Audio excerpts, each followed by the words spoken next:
Okay, good afternoon. Happy New Year. Trust you all had a pleasant break.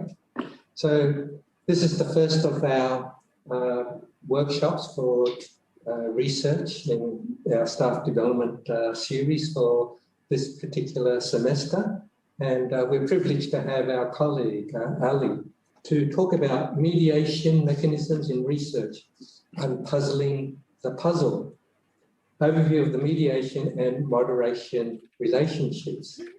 And guess what?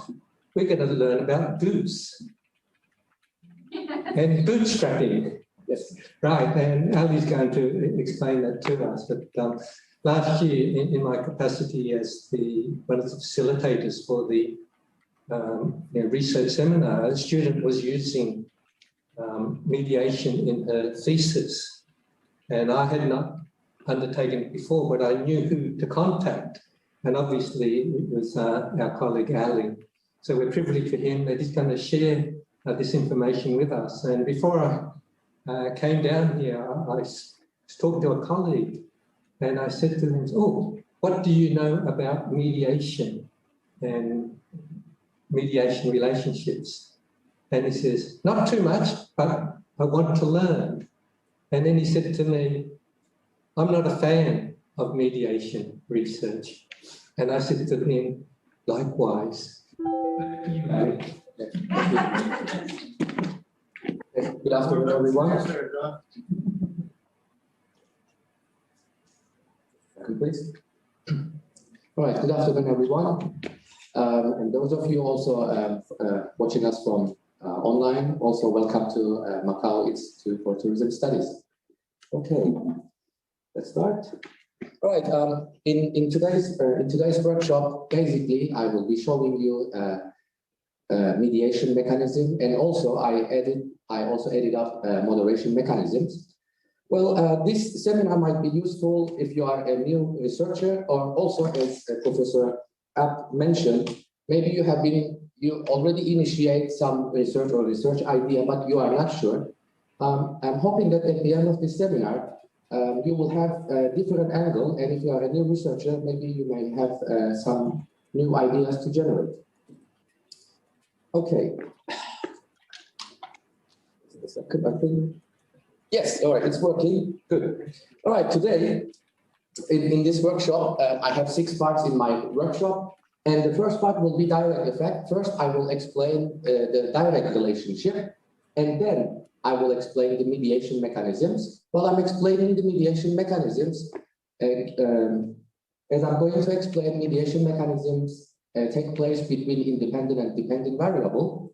That is why it will be also important to mention our emotion and cognition mechanisms. And I will also talk about these factors. Then I will also explain the moderation mechanism. And I realized when I checked the literature, I realized that not many people are aware of the boundary conditions. Mostly people know it as mediated moderation or moderated mediation. I will explain that one and make it clear, hopefully. And then at the end, I will briefly show the measurement of mediation and moderation. It's not going to be hard statistic, it's going to be really soft.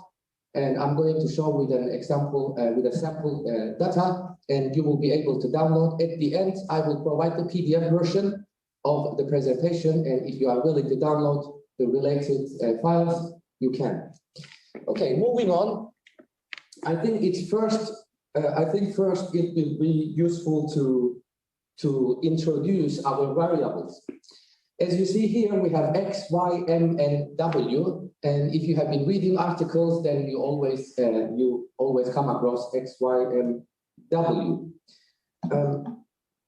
Before I introduce the variables, maybe it will be also useful to define what variable is. In social sciences, we pay attention to the cases. And when I say cases, this can be a person. This can be a group, sex, weight, and we try to understand the characteristics of cases, and the characteristics of cases are the variables. Let's start with the first one. The first one is the independent variable. By the way, when I start, let's assume that I have a rock in my hand and I want to understand how does this rock behave. Of course, when I check it visually, I can understand the structure of the rock.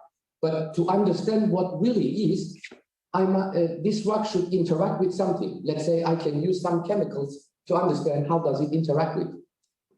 And when we do this, we use the dependent variable. Let's say the rock is our dependent variable, representing y. It's also known as the output variable. So that's this variable that I want to study. I want to see what happens to this rock. And this, to understand, I need to use independent variable, a variable that we manipulate. That means that's the variable, that's the stimuli I'm going to use and test on the rock. Let's say I use acid. And what happens? In social sciences, it's not different from this. We want to also understand human behavior the same way and how human interact with different people, different occasions, or different places. And we have the we have another variable representing M, mediator, and mediator variables traditionally placed in between independent and dependent variable. And it's the link that explains the mechanism between independent and dependent variable. And if you have been checking the literature, mediation has different names. It's also known as indirect effect, intervening effect, or intermediate. And there is another third variable that's known as the moderator. Unlike mediators, moderators do not directly influence the variables, but it influences the process. And at the moment, it may not make much sense, but this is an introductory part. Later, I'm going to highlight and present the characteristics of these variables. Okay, so these are our variables. Now, let's say you have an idea, or you want to generate a new idea, and you want to generate X and Y, independent and dependent variable. Especially if you are a new researcher, you may ask yourself, how am I going to identify which one is IV and which one is DV? Here, as an example, let's assume that the independent variable is salary and the dependent variable is your satisfaction. But let's say, for the sake of examples, you are not aware of this. You are trying to find out, how are you going to do this? Surely we can rely on the theories, and based on the theory, we can link these two factors. Or we can also use the common sense. All you need to do is asking yourself, which one do you think would influence the other in an ideal world?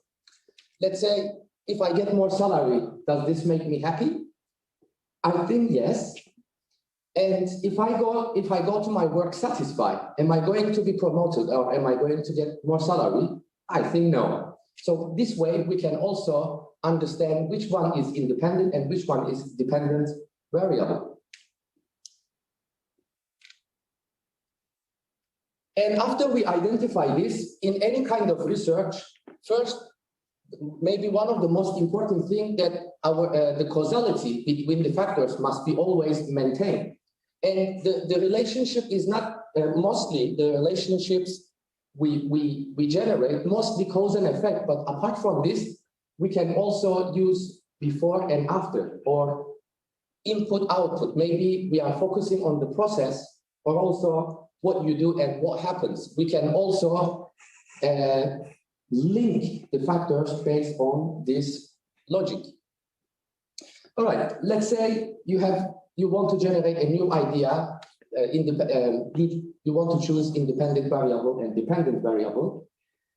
As a researcher, what we aim to understand human experiences and human behavior.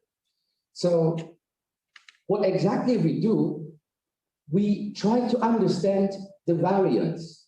When I say variance, you may ask, okay, what does it mean? Variance means change. It means that when our subject has encounter with with a stimuli, what happens to the behavior? So basically, what we do, we measure the changes in the behavior. That's why we call it variance in the behavior. So when we link the factors, what we do is measuring the behavioral variance. Okay. Now, whenever we use, I started from the simple, then I will move on to mediation. This is called a total effect when we relate independent and dependent variable. Let's continue with salary and satisfaction. Let's say as an employer, I want to understand whether my employees are satisfied with their salary. Then I can distribute the questionnaire and have the results. Let's assume that they are satisfied. Okay, this is a novel attempt to understand, because understanding two factors is not that simple actually. But relatively, when we use mediation, yes, it becomes maybe less important. Going back to our main topic, when we use merely independent and dependent variable, yes, we understand the relationship, and we may also understand the importance of the relationship. Let's say at the end of it, my salary, let's say, explains 42%. But what does this mean? It means that there are also other factors that influencing satisfaction. And when we use total effect, when we use one IV or DV, what happens is actually what we measure is stimulus and response. And when I say response, as you know, traditionally approach and avoidance. Let's say in this case, approach means revisit intention, or avoidance, quitting intention. As I said, it's a novel attempt to understand the relationship between IV and DV. However, this is nothing more than like stimuli and response, like action, reaction. This gives us only action, reaction. But as you all know, life is not that simple. It's not the only money satisfy us. There are other factors like our colleagues, distance, French benefits, the image of the organization. These are also playing significant role in satisfaction. So now moving on to mediation. When we have a mediation, it's representing with M, just a second. Yes, right here, we have the third variable in between. And what we do here as a role, mediation factor, mediation variable, explains us the mechanism, how independent and dependent variable are connected. And here, the reason is that when we make our test, we are not testing on a rock, we are testing human subjects. And as a human being, we have emotion and cognition. It means when we interact with the stimuli, something happens to us first, and then it turns into behavior. And when we use mediation mechanisms, especially if you want to take your research more mature level, then you may use mediation mechanism. In this way, not only your study explain the relationship between stimuli and response, but also organism. What happens to organism in detail, and how does it turn into behavior? Okay, 1 second, please.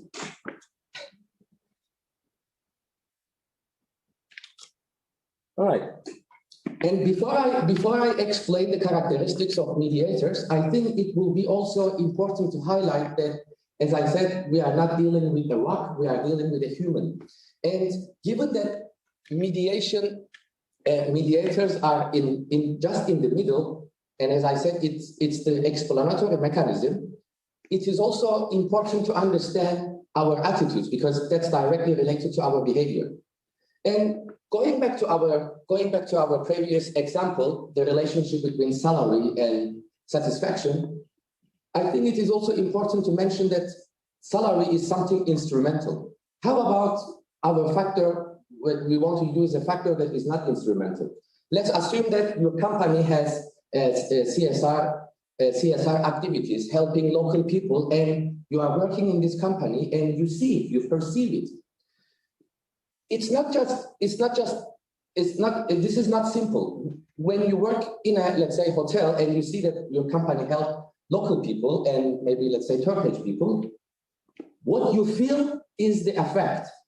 And what you know about CSR or belief will be your cognition, and how you are going to act, whether you are going to attribute, how you are going to reciprocate, this is going to show your behavior. That's why it is important to understand these components, because when we choose a factor, it can be affect cognition or behavior to explain the outcome variable. Moving on, I'm going to give more information about the emotion and cognition, because when we relate mediators with dependent variable, we must understand the characteristics of mediation variables so that we can link them in a better way. Let's start with the emotions. Our emotions are instinctive. Our emotions are free from our reasoning and intuitive. You may always see someone like we also always say, like the person is emotional. To me, emotion means that is your unfiltered thoughts. That mostly explains the stimuli and response, because we don't think. To be happy, we don't think much. We just become happy, just like this. And I think it's also better to go in deeper. Our emotions has three key components.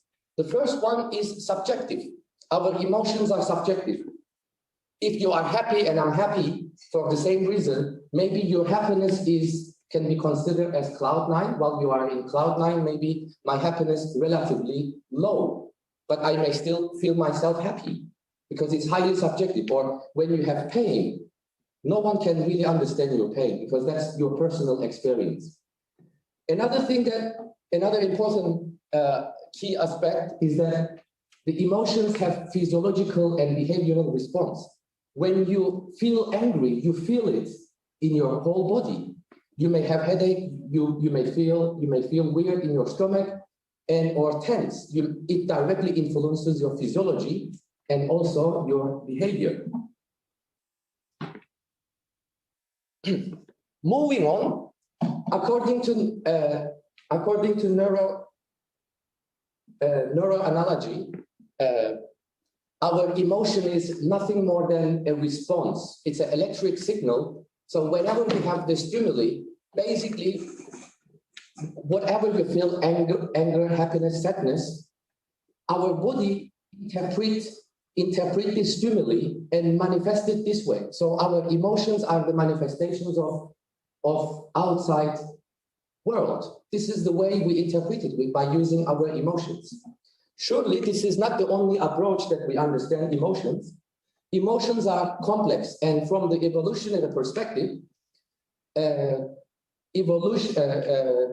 our emotions play a significant role to regulate our relationships, because when you see someone sad or happy, you can read the emotion, you can understand how the other party feels, and you can regulate the relationships. Apart from this, our emotions are complex. Of course, when someone is happy, it is easy to identify, or when someone is crying, you can understand the person is sad. But there are also complex emotions that it is hard to identify. Let's say regret. How are you going to find out if someone has regret? And the reason we need to understand these differences in emotion, because if the emotion is not so intense and you want to test on something strong, you're not going to have that. I will make my point in the following slides related to this. And the other thing, our emotions may accumulate. If you know the catharsis theory, sometimes what happens is that you may have negative emotions at work or in your daily life, and then once it's accumulated, it explodes just like a volcano. And in that case, what happens, we may also investigate and learn more about the extreme cases when people extremely state and present their emotions. Of course, in the practice, this may not be good, but in social sciences, this may allow us to explore the extreme behavior when people have intensive emotions. And you may also ask yourself, if you are a new researcher, which emotion I supposed to choose? Like, am I going to randomly choose? What am I going to do? Well, there is a seminal paper that you can use it initially. And the benefit of this, the benefit of the wheel of emotions, first, you do not skip any kind of emotions you may consider in your conceptual model. Which emotion you think it will be more important in that particular context? Second, based on your outcome variable, which emotion suits better? Because as you see, some of the emotions are intense, like rage, as you see, terror, right? These are, and also like disgust. Based on the purpose of your study, you can choose one of these, and if you choose intense emotion, then the dependent variable that you are going to choose must reflect something extreme, because you are trying to measure an extreme emotion, and your DV should also conceptually should reflect something important based on that emotion. Yes, this would be a good reference point. Okay, now cognition. Unlike emotion, our cognition represents our intellectual, it's related to our intellectual capability. Cognition means thinking, it means to know, or putting simply, being aware of what's going on in your environment. And as you see, for cognition, process is needed. Unlike emotion, like being happy, it takes a second. But for cognition, we need to analyze different stimuli. Okay. And for cognition, we need multiple events. The reason we need multiple events, we need a reference point. We need a chronological history. We need to put all evidence based on chronologically so that we can evaluate. So it's not momentary. It's, as I said, it's a process. And cognition is evidence-based. As I mentioned before in my previous slide, as you see, our attitudes constitute of affect, cognition, and behavior. And these are all interrelated. We cannot separate. It means that our emotion influences our cognition. Let's say when you are judging stranger versus one of your family members, our emotions influence our cognition. Despite there is this effect, in some cases, our brain cannot deny the objective data. Let's say your salary or promotion, regardless of your emotion, this is a fact. And therefore, most of the time, cognition occurs based on evidence. And cognition requires multiple information. Let's assume that we are going to shoot a target, and I am the first. Okay, I hope this one works. Yes. In my first shot, just like in this example, let's say I missed the bullseye and it's on the right side. Now, what would you say? Am I successful? Well, if you evaluate me based on a single shot, I am not. But then, as a scientist, we should also think this way. How about in my first shot, if I hit the bullseye, what were you going to think? So that means, regardless of where I hit, if I don't keep shooting, it is nothing more than a random result.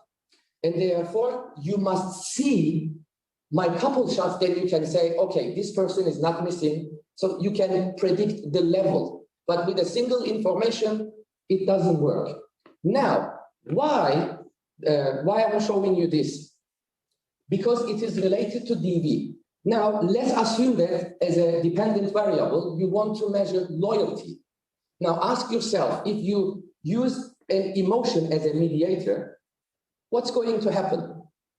As you know, loyalty requires cognition. Each time, let's say you go to a hotel or restaurant, in your first time, second time, and third time, you evaluate, and you also evaluate your previous experiences and compare, and that's how you become loyal to a company or to a person. But if you use an emotion as a mediator, that will give you a snapshot. Maybe 2 hours later, the person is not thinking that way. Remember, this is instinctive. Maybe I'm not saying using emotion is wrong, but in order to justify, maybe I should use one more mediator that is cognitive. Let's say perceived service quality. Not only I use an emotion, but by using cognition, I can see how the subject's loyalty influenced, because service quality evaluation is based on multiple judgments. It's not only the product, also it is related to service scale and the behavior of the service provider. Okay. Another thing is to consider the theory of cognitive dissonance and theory of cognitive dissonance reduction. Theory of cognitive dissonance occurs when we receive contradictory information. And another thing, the reason I want to share this, when we have this dissonance, as a person, we want to reduce it because our brain works with consistency. For the sake of example, equity theory, according to Adams 1960 and 1965, we do care our inputs and outputs. And when these are not matched, we want to restore it. But in many occasions, we may not present the actual behavior. We may, instead of doing the behavior, we may reduce the behavior. You may consider this, let's say you want to lose weight and you are drinking a Coke and you know that it contains too much sugar and you don't want to gain weight, but you still like Coke. So what are you going to do? You don't completely quit. Instead, you drink Diet Coke. So based on this example, when you are going to choose a dependent variable, I think it is also important to consider, okay, if my assumption is based on if everyone follows the mediation factor, but how about if everyone do not follow, but some people want to reduce? And in this way, as a researcher, I must ask myself, is there any substitute factor that is not influential as my main factor, but people are reducing? In this way, we may also reveal new research fields if we consider this way, hoping that it will be useful. Okay, now moving to mediation. Well, when we use a mediator, it is not a miracle. When you use it, it helps you to answer 2 things, why and how. Why is this happening and how is this happening? Of course, when we ask how, it means it focuses on the process. Similarly, mediators is the variable that trigger or activate the behavior. Let's say it may there is a moment that our attitude turns into a behavior, and that's what mediator is. It is the variable that turns or activates the behavior. Whenever you are, let's say, you are angry, and the moment that you turn your emotions into an action, it's done by the mediator. All right, and mediator also known as the link variable, because as I mentioned before, we have the stimulus and response relationship, but when we use mediators, it also shows us the organism, what happens to organism, and then how the organism responds. And given that mediators are just in between independent and dependent variable, methodologically and conceptually, mediators must have causal relationship with independent variable and also dependent variable. Therefore, in this case, symbolically, we can consider mediators as both chicken and the egg, because you can use it both as an independent variable and also dependent variable. All right, and just as I mentioned, mediators are the key factors, key variable that determines the behavior. And I think it is also important to consider when we are going to generate an idea. Okay, when I choose the mediator, am I going to pick one factor or more factors? Because if I pick one factor, I will only confirm the relationship. But if I use more than one, I can also see a pattern when people have alternative way in which path they will go. So my suggestion would be, when you use a mediator, maybe one of the factors would be positive and the other one is negative. Let's say one of them is loyalty, and you may also check negative word of mouth, because if people are loyal, then they shouldn't have negative word of mouth. So the other dependent variable that you use is going to confirm the effect of the other variable, not only confirm the relationship. Okay, moving on. Selecting a mediator. All right, let's assume that we want to choose a mediator. No matter what we do, there has to be a contribution, right? Our study should have a contribution. And when we choose a mediator, I think it will be useful to ask ourselves, am I going to use a new factor? Like, is my mediator used before? Has anyone used it before?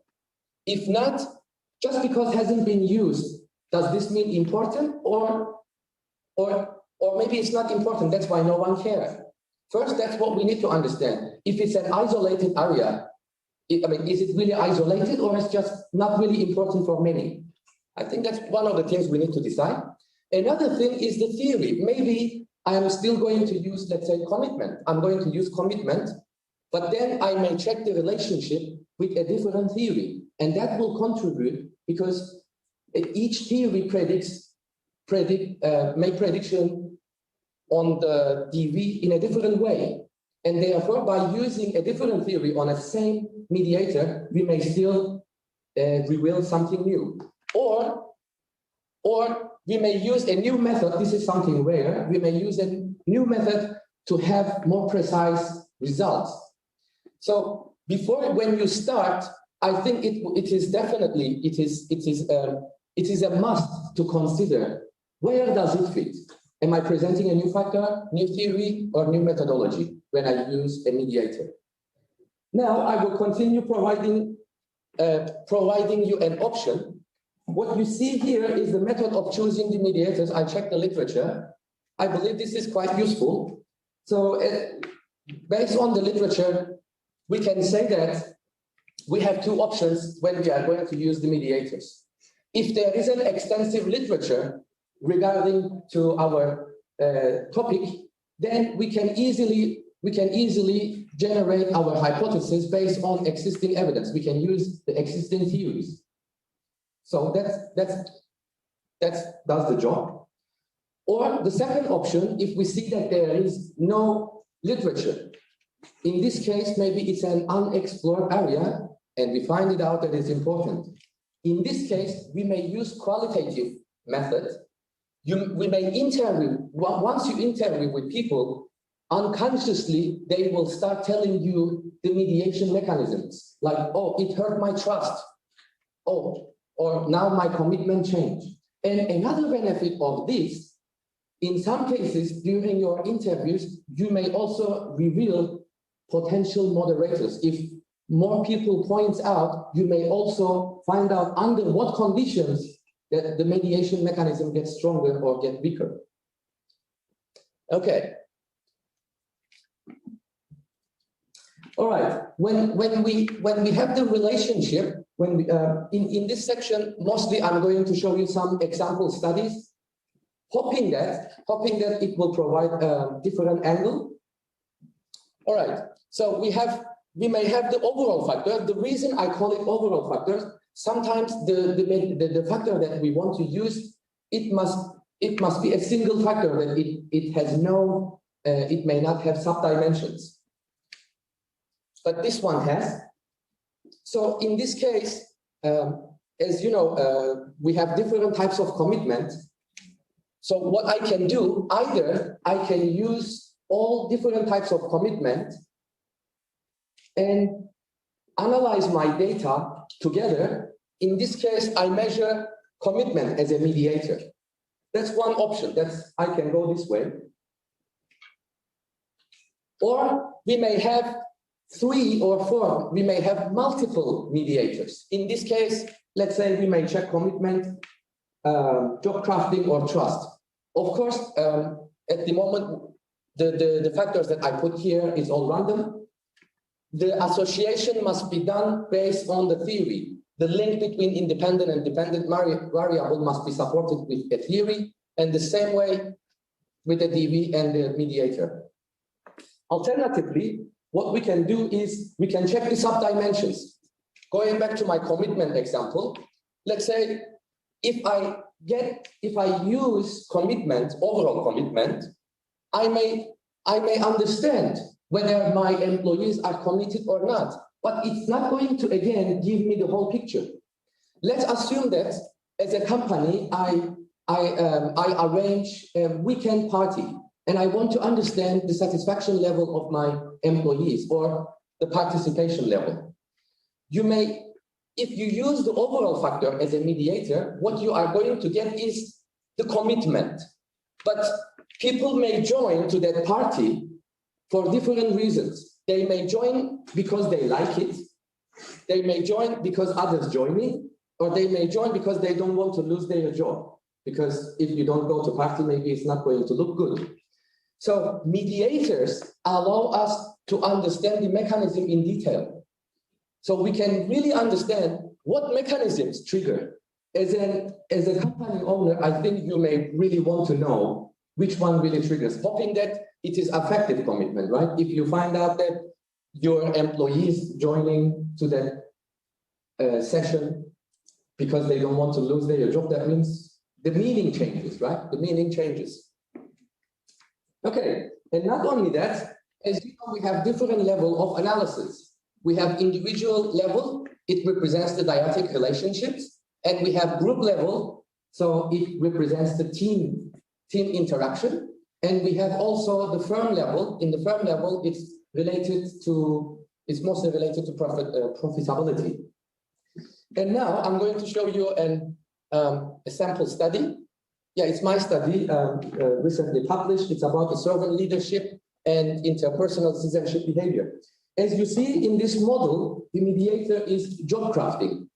And the reason I'm showing you this, as I mentioned before, instead of using single DV, I use 3 DV, because here, it's not only the mediation mechanism. By the way, as you know, job crafting means how you customize your task by yourself.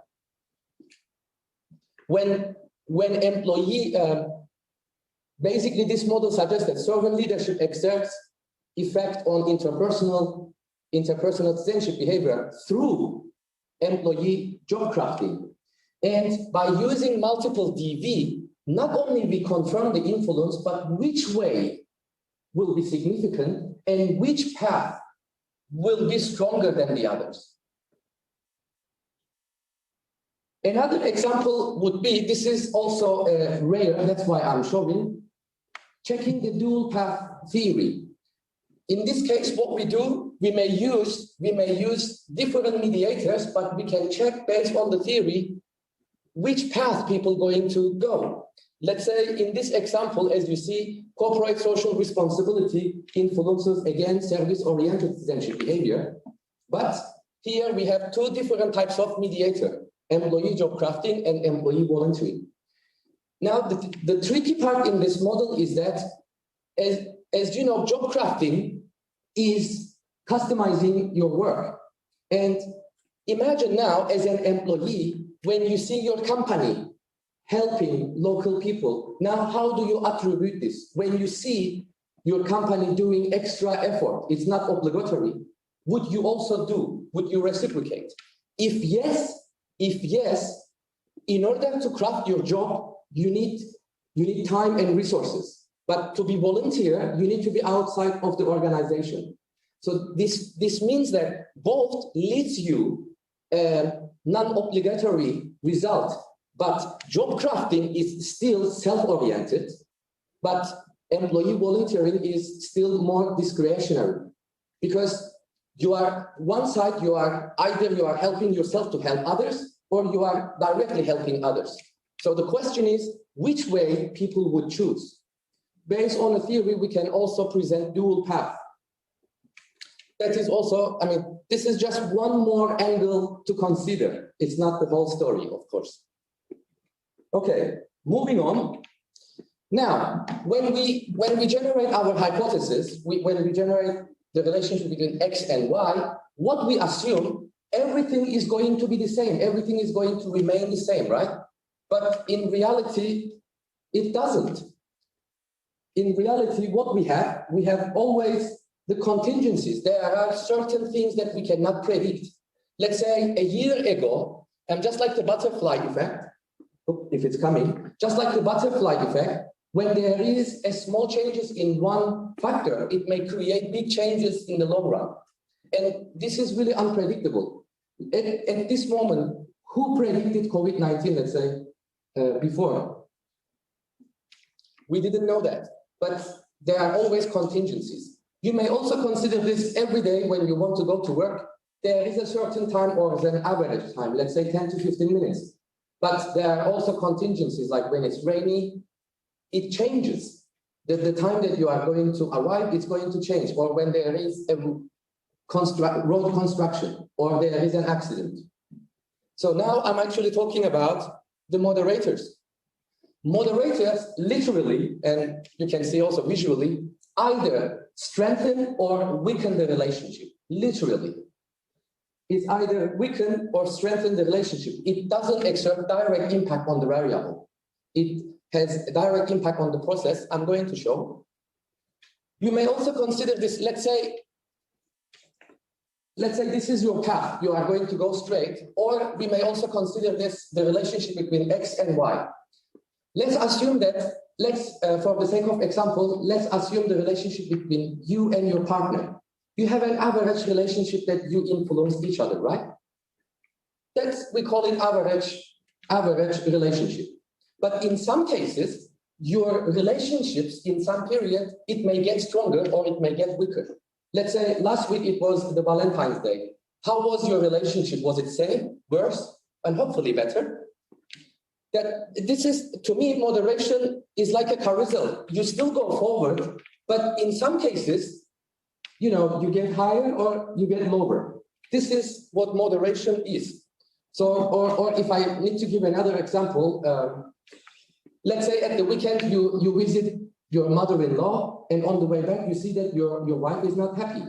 Well, maybe your mother-in-law has no direct effect on your relationship, but it can really moderate the day. That means it may really weaken your average relationship for that day. All right.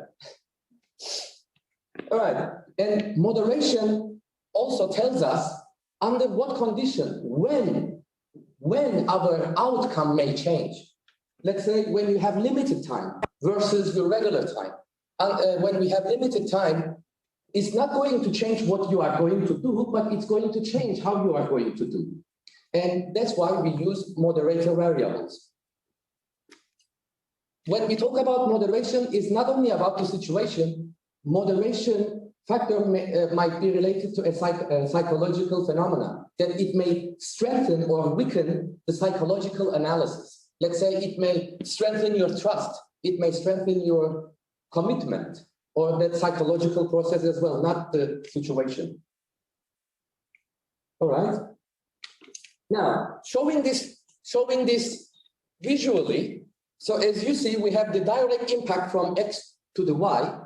And as you see, the impact here is on, it's not an impact, it's impact on the process, as you see, and it is strengthen the relationship. So it's not direct relationship what we are measuring. Visually, I think it is hoping that it will be easier to understand, I weaken relationship as well. By the way, if you check the literature, you will also see that moderators not only strengthen or weaken the relationship, in rare cases, it may also turn the relationship over. Like it may also eliminate or change the direction of the relationship.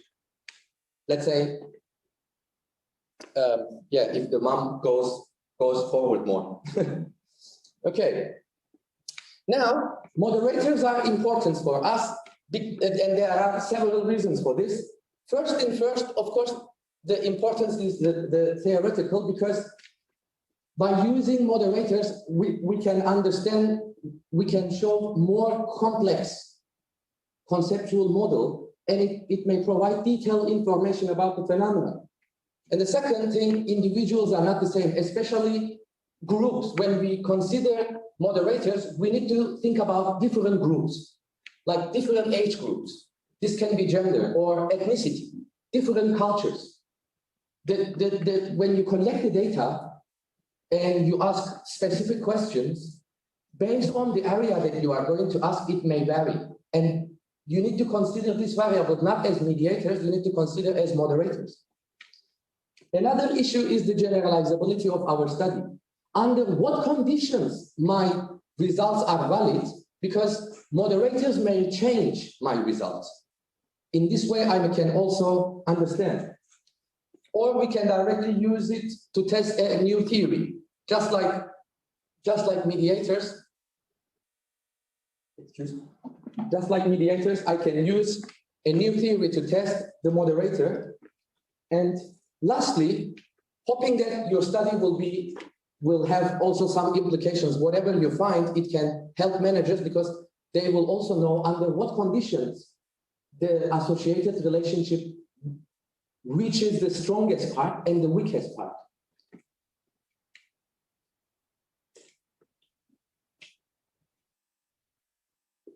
Thank you. Okay, let's continue. Okay. After I show you the characteristics of mediators and moderators, I think it will be also useful to provide the distinction between these two, the characteristics. One of the main difference, I think the analogy of mediator we can think of, is mediators are just like the dominoes. That it means that when it gets the effect, it transmits to the DV. Okay. And also Collins directly stated in his article this relationship. However, moderators, as an analogy, moderator is like a dimmer switch. It strengthens or weakens the relationship this way. So as I said, one of them transmits the effect, but the other one gets stronger. Of course, there are other distinctions. I checked the literature, after I checked several articles, I combine some of the important distinctions. There can be more than what I'm about to show. But hoping that these distinctions will help when you conduct a research. First, we can see that the function in a causal relationship, the mediators are linked and provide us causal effect, but moderators moderate the relationship, strengthen or weaken the relationship. Similarly, the types of questions we ask also matter. When we use a mediator, we ask how and why, but when we use a moderator like whom or when my results are valid or when my results get stronger. Similarly, nature of the variable. When we use a mediator is a state, so it can change, but the moderators are traits, so it is more stable. It is more stable. I'm not saying it is impossible, but it is more stable, like your character, personality. These are more stable things rather than your mood. Okay, and when to model it? If we are going to use mediation when we have causal effect, but for moderators, as I said, it doesn't influence the IV or DV, it influences the process. and therefore we may not have a causal relationship. Moving on, mediators have dual role. As I explained before, it's like the chicken and the egg itself. So it can serve as both independent and dependent variable. But moderators has only one role. They are the dependent variables. Another thing, the important one, yes, I think this is also important. Mediators should correlate with the other factors. But for moderators, we do not look for high correlation. And one of the things that I think we all need to think about it, when we decide our moderator, we must ensure that there is no high correlation. Because if there is if you are using similar factors, of course there are going to be high correlation. And putting simply, whatever you put there, you may have moderation, but is it going to really reflect the reality of life? Well, it may not. That is why we need to be careful when we choose the moderator. We must ensure that it's not really highly correlating with the DV. And lastly, degree of control. Mediators, mostly we manipulate because we want to see what's going to happen to the outcome behavior. But for the moderation, we mostly observe. Okay, it's sometimes not working. Okay, another thing that to mention about the moderators, I realized that. By the way, I have been also reviewing papers to different journals, and when I receive papers, sometimes I see that the authors use a new moderator. When you use a new moderator, it's the same thing, just like the mediator. Is it a new factor? Is it a new theory? Or is it a new measurement? And most of the time, people do not state the characteristics of the moderators. Besides, based on John's conceptualization, I believe this article is really useful. Before you generate your factors, it definitely will be useful to have a look. So based on this conceptualization, moderators, we have two types of moderators, omnibus context and discrete context. Omnibus context is representing the general environment, that it has influenced everyone. Let's say COVID-19 has influence on everyone. You cannot escape, or maybe this can be also economic crisis. But we have also discrete environment. It is maybe related to your supervisor. You work in the front line, and that's why you may interact with customer and you may have problems with the customer. So that is related to your task. And also the social environment and the physical environment you share will moderate the process. As you see, we also ask different questions like who, and this is the moment that when you are going to decide, let's say you choose your independent variable, mediator, and dependent variable, it's time to ask who plays a key role in this equation, who can change the outcome, or where can I get different outcomes, or when, like when we have COVID, how does it influence or why? Apart from this conceptualization, I'm going to show you another study, and it is the similar of John's conceptualization. I think this might be also good because it's an integrated version of what I'm showing you. Now, this figure shows the integrated framework linking context to leadership. On the right side, what you see is the relationship between the leader and the subordinate. So from the leadership perspective, you see the leader's behavior, the followers, and the dyadic relationships matters for them. And as an outcome, it influences employees' effectiveness, cognition, attitude, and behavior. However, this relationship, given that both parties work and share at the same environment, both factors influence from the environmental factors together. And as you see, this is omnibus context. It influences everyone. Where, who, when. Influences discrete context. Let's say the people you work because of your task. Let's say you may not know some people in the organization because you don't have joint task, or it may, or the other thing would be, yeah, the physical. Let's say where you work, is it a luxury place or is it smelly, sting? It also influences the way you are going to do your job. And overall, and also we have also temporal, like time pressure, just as I mentioned, it's not going to directly affect this relationship, but it's going to change the process. Okay? Okay, so moving on.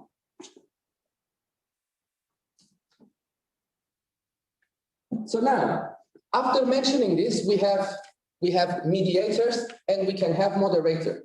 As you can see, given that we have moderators, I can place my moderator either between the mediator or just right after the mediator.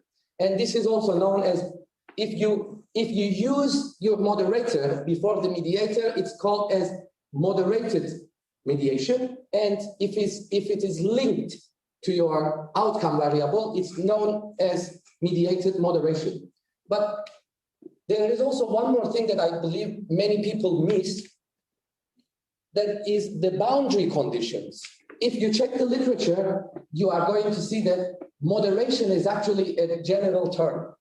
And moderation represents both of these. And when you check the literature, you will also come across that when we use the moderator on the left side, we call it boundary condition, because the assumption is that this factor is going to influence the whole process. And again, this must come from the theory, because when maybe the moderator you use is not directly related to your mediator, but it's related to outcome. So if you are going to choose a boundary condition, please consider it must be a prerequisite. It must be precondition that influence the whole process. If not, it only covers, and we call it moderators. So I'm going to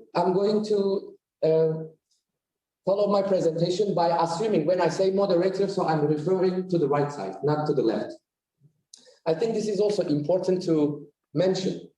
And the other thing, as I said, if we are going to use mediated moderation, it means that the factor that I'm going to use has nothing to do with this part. It's not a prerequisite, but I want to understand in the final stage, how is it going to influence the outcome? That's we can also use this. Now, as you see in this example, servant leadership influences helping behavior through LMX, leader-member exchange, and also team-member exchange. These are the mechanisms that is presented. And as you see, as a boundary condition, the study suggested positive reciprocity belief. As you see here, we know that at the end of the day, every employee is going to respond to this. But based on, but certain group, a group that have positive reciprocity belief will strengthen this relationship. I hope it makes sense based on this assumption. Another example, this is another boundary condition.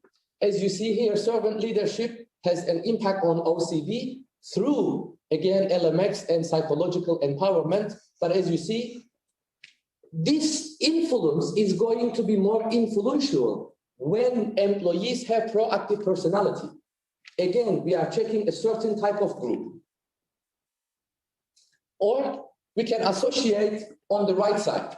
Okay, in this study, what you see is the influence of employee incivility on customer retaliation through psychological contract betrayal, sorry. And here we have the moral identity. As you see, moral identity may not matter here. It's not a boundary condition, but it's going to matter which path at the end people going to choose. And based on this idea, if your moral identity is high, you are going, people have tendency to choose vindictive complaining, because when your moral identity is high, you don't want to take revenge, you only want fairness. But if your moral identity is low, then either you go for third party, that means you can sue them, or you can use negative word of mouth. Conceptually, I think it is also important to highlight that when we check third party and negative word of mouth, these two, as a respondent, let's say, if I follow this path, I will damage the other party, but I will receive nothing. That's why this is a negative retaliation, but this one shows you that you are looking for solution, not only revenge. So it is related to your moral identity. Hoping that this example also trigger new ideas. Moving on, this is another example. As you see, as an IV, we have CEO servant leadership, and then influences firm performance, and the mediator is the service climate as a mechanism for service performance, and competitive intensity will moderate the performance. Like how many companies available there may change your firm performance. If you are the leading company versus high competition, yes, it may really influence your performance. Okay, combining all, I also would like to provide a suggestion, especially to new researchers. When you have an interest on certain topic, let's say job satisfaction, commitment, or it can be something else, my suggestion would be checking review papers. In the last 5 or 10 years, is there any review paper published? Especially if the review paper provides nomological network analysis, that will really save time for you, because here what you see, let's say this is the IV, and we can always see the antecedents, and here we can see the outcomes. As you see here in this article, the outcomes has been categorized as behavioral, attitudinal, leader related, or performance outcomes. And we have also mediators here that is investigated in the investigated. As I said, when you check the nomological network, first it directly shows you until now what has been done, what mediators has been used.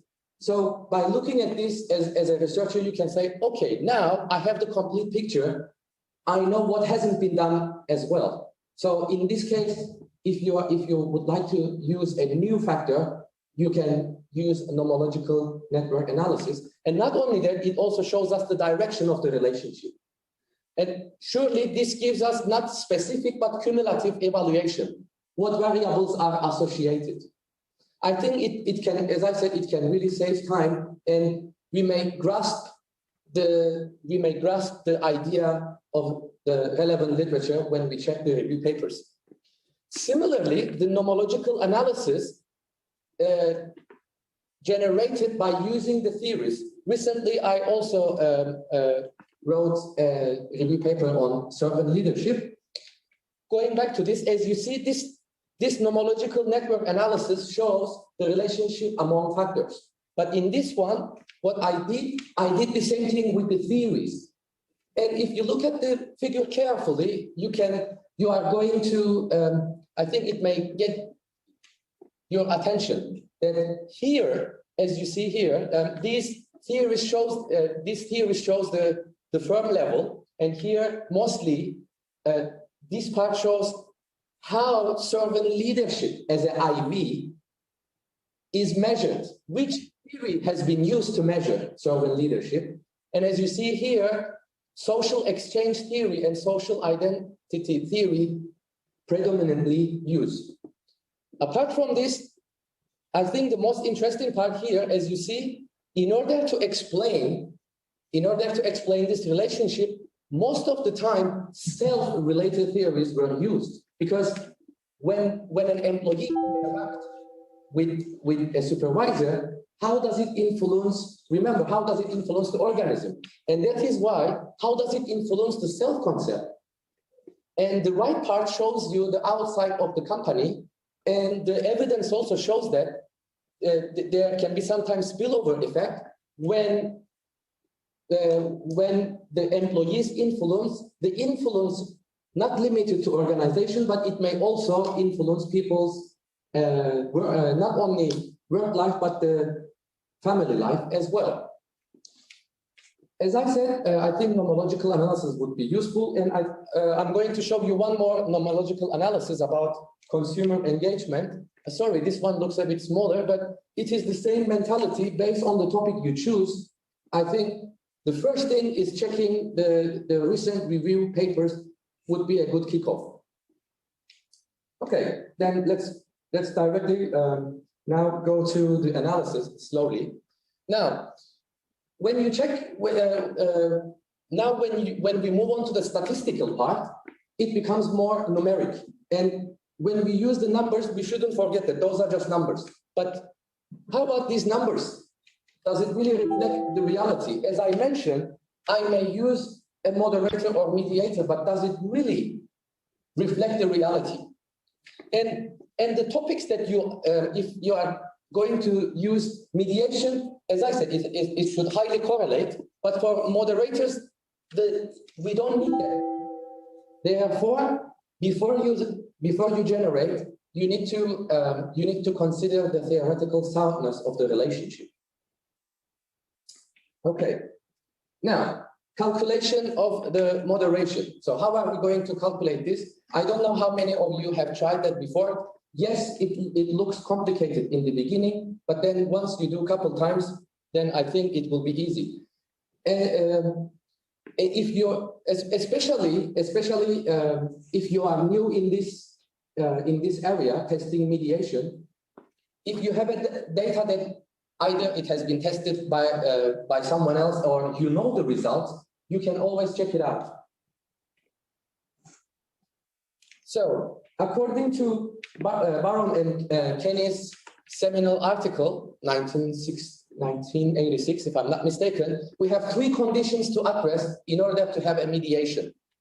So the first, we must, independent variable and dependent variable must have significant relationship. So basically, we can test this by using linear regression. And the second condition, there has to be a significant relationship between IV and mediator. And lastly, we should also confirm the relationship between mediation and also dependent variable. Now is the tricky part. Given that now we are using mediation here, after we conduct our analysis, then we need to observe what happens to the direct effect.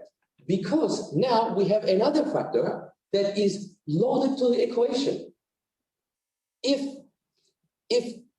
we have a strong mediator, this load has to be shared by the new factor, or in some cases, it gets all the effect, then we lose the direct effect. If we lose the direct effect, we call it full mediation. Then it means that the direct effect is no longer exists between IV and DV. Or we may see that the influence of the direct effect may significantly reduce. In this case, we call it partial mediation. That's the difference between full mediation and partial mediation.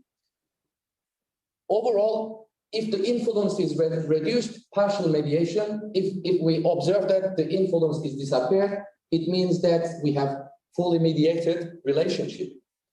Moving on, when we want to test mediation, we may use different approaches. I am not going to go in detail, and also, by the way, I don't consider myself as an expert in mediation and moderation mechanisms. Every day I'm also learning something new. Every time you try, you fail, you learn. Okay, and in today's presentation, I'm going to highlight bootstrapping, which is recently become a common measurement method. So you may, of course, ask, what is bootstrapping? So what is bootstrapping is, I'm going to explain what bootstrapping is with this. Now, consider that, suppose that you have some paint. You have some paint. What you do based on bootstrapping is that let's say I get one spoon and put in another cup.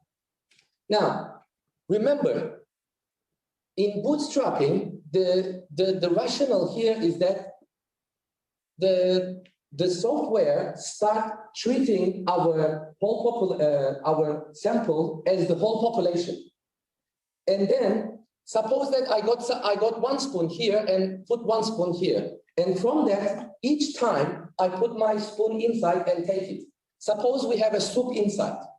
Each time I use the same spoon and I'm going to get the same thing, but each time when I get it, it will be different. It will not 100% exactly the same thing. That's probabilistically, that's not possible. And therefore, in bootstrapping, when we get different samples from the same population, do I get the same results? That's what bootstrapping does, simply. Okay. So now I'm going to continue my presentation by explaining a sample model. As you see in this model, we have consciousness behavior, overall health, overall physical health as a DV, and also mediator health-related behavior. The reason I have chosen this model is not directly related to my area, but the data is publicly available, and I also put it here. So I'm also going to provide the PDF version, and if you would like to download, you can download the data of this model. And if you are going to use mediation or moderation, you need to install process. And it's not difficult. You can directly download from this link, and the installation is pretty easy. You need to click Utilities and install custom dialog. If you fail it, you can just check YouTube. It's pretty straightforward. It's pretty easy. Once you have done that, by the way, I am assuming that you are using regression model. And before you test mediation, you must check the linear relationship already. Because if you don't have the linear regression confirmed, then there is no point to check the mediation. Okay, moving on. Now, after you install, you will be able to see on your menu, if you click Analyze Regression, then you are going to see a new menu item as Process. And once you click, you are going to have this menu in front of you. Okay, you may not know what to do. It's okay. So what you are going to do, all your factors are going to be placed in here. In the first step, you can place to your X. Maybe it's hard to see it, but if you are watching online, I think it is visible. So first you place your independent variable, and then you place your dependent variable. In the third step, then you place your mediator, and then you may also click the following. As you see here, there is one option that shows compare the indirect effect, model 4 and 6. As you see model 4 here, we also need to choose a model number. This means that when you are going to test mediation effect, we need to choose model number 4. In the following slides, I'm going to show you how you can download or how you can use other possible relationships. For mediation, that's it. Then once you hit the click, then you will have the output. I'm also going to show a sample output. But before that, if you also have a moderator, let's suppose you have a moderator, all you need to do is placing moderator variable here. As you see in SPSS, it shows SW, and that's why also in my presentation I used SW, because I just wanted to prevent confusion. Okay, so this one, as I said, this one shows us the mediation, and if you also have moderator, the only difference is you need to place it here. Okay, I recorded this from my phone. There is also a template that you can download. The benefit of this template is that maybe you have different idea, but then you don't know how to test it. The model number may vary, as you see here. Then based on different relationships, you may need to use different model number. Or my suggestion to you, if you have time, please download this template. Maybe as a researcher, you are not aware of that there are some relationships that we can actually use. That may also give us that, oh, okay, I never considered to relate my factors this way. And you may also see statistically which models, conceptual models are possible to test, because if it's not available, then you cannot go beyond. Okay, now moving on to our output. So I place it to our model here again, and once you click enter, you are going to see this output on SPSS process. On the left side, I indicated the name, like what is X, Y, M, and also here you can use it as reference. And now, how am I going to understand whether there is a mediation mechanism? The first number that I need to check is this one represents path A. As you see here, the power is 0.52, and it is the P value is significant in 0.000 level. Then this means that the first part is confirmed. And remember, we still have 3 conditions, right? I mean, in total, we have 3 conditions. Now, let's check path B. Path B behaves, as you see, 0.38, and it is also significant. And then we have path C. It shows us here. But there is also one more thing, the total effect. It means that before we have the mediation, what was the original effect? That shows us that number. And that one, as you see, is 0.46. And now, how am I going to understand whether my results are significant? Surely, first we check the significance level, and then second, we need to check lower and upper levels of confidence interval. To do that, as you see here, we need to check the square. Look at these 2 numbers. And as you see, the constant is, one of them is minus and one of them is not. If you have a significant result, 0 doesn't fall in between. So if one of them is negative and positive, you can directly tell that you don't have significant relationship. Either both must be here. I mean, I think it's easier to detect when both are positive or negative, you have significant results. It is same here as well. Now, as a summary, now let's overview. As you see that, I see that the path A is 0.52 and path B is 39. I just rounded up because it's close to the 0.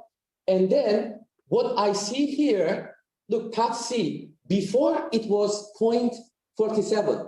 It means that the total effect before it was 47. But now when I use the mediator, it has been reduced to 0.26. It's like 20 point something. So rounding up, we have 0.21 difference. So this shows us that we have partial mediation because we haven't lost the impact, but the impact has significantly reduced. And therefore, we can comfortably say that there is a partial mediation.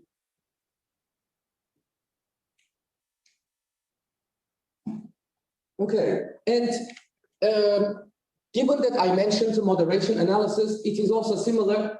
Again, you still need to check the same thing, but you have one more extra, output. But the interpretation is not different from that one. And you will be able to see when the standard deviation is low and when the standard deviation is high, what happens to the factor, you can see it. Well, if I need to revisit what I have done as a recap, as I mentioned before, it is a noble attempt to understand the relationship between independent and dependent variable. But if you want to identify more detailed relationships, definitely using mediation and moderation mechanisms will tell you more reality. It will reveal more than direct relationships. And I don't see any boundary as long as you use an appropriate theory it will definitely give you an interesting results. And as a final note, what I would suggest when you are going to generate a conceptual model, once you generate, you should be able not to predict the answer, like which path people will choose. It should be hard to tell. Then it's a really good conceptual model. Of course, you make prediction and you want to see whether those predictions going to measure and see whether significant, but surely try to generate a model that once you look at it, you cannot easily tell the results. And I think that brings me the end of my presentation. And if you have any questions, I will be happy to answer. Thank you very much for your patience, everyone. Okay. Thank you very much.